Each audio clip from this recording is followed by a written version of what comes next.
Voici l'un des tout premiers ordinateurs personnels. Pas d'écran, pas de clavier, juste des interrupteurs et des diodes. Il s'appelle l'Altair 8800 et c'est un peu le grand-père de tous les PC. PC, donc ordinateur personnel.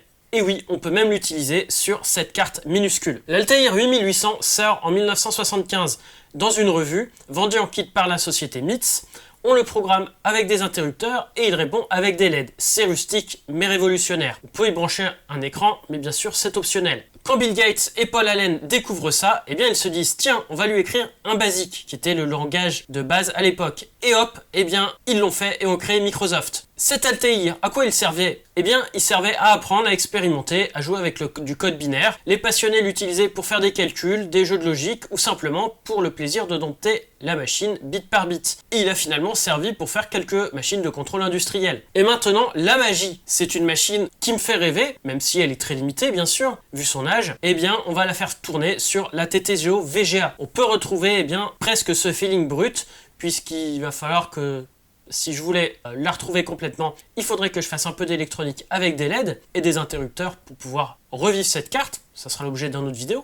Mais ici, eh bien, je vais pouvoir installer l'émulateur Altair et puis voir un peu ce qu'on peut faire. Une fois l'Altair programmé dans le SP32, on arrive sur un émulateur de terminal sous CPM, comme on branchait l'Altair. Mais hélas, on n'a pas de retour des LED et on ne peut pas faire mumuse avec les interrupteurs. C'est comme si on avait l'Altair à l'autre bout de la pièce, ou à l'autre bout du monde. En fait, c'est beaucoup moins drôle. Bref. C'est un CPM standard, donc on peut lancer des programmes, donc du BASIC, le BASIC Microsoft originel, du Pascal, il y a même des jeux, et je pensais pas que des jeux avaient été créés sur cette machine, mais ça fonctionne. Je rêverais de faire ces jeux-là sur un vrai terminal d'époque, branché sur un Altair avec toutes ces LED qui clignotent. Mais bon, ça permet déjà de voir qu'on pouvait quand même bien s'amuser avec ça, et je comprends pourquoi ça a fait tant de succès, dans les clubs informatiques, dans un milieu très fermé à l'époque, mais sans la notice, les programmes de l'époque, on s'ennuie vite ici quand même.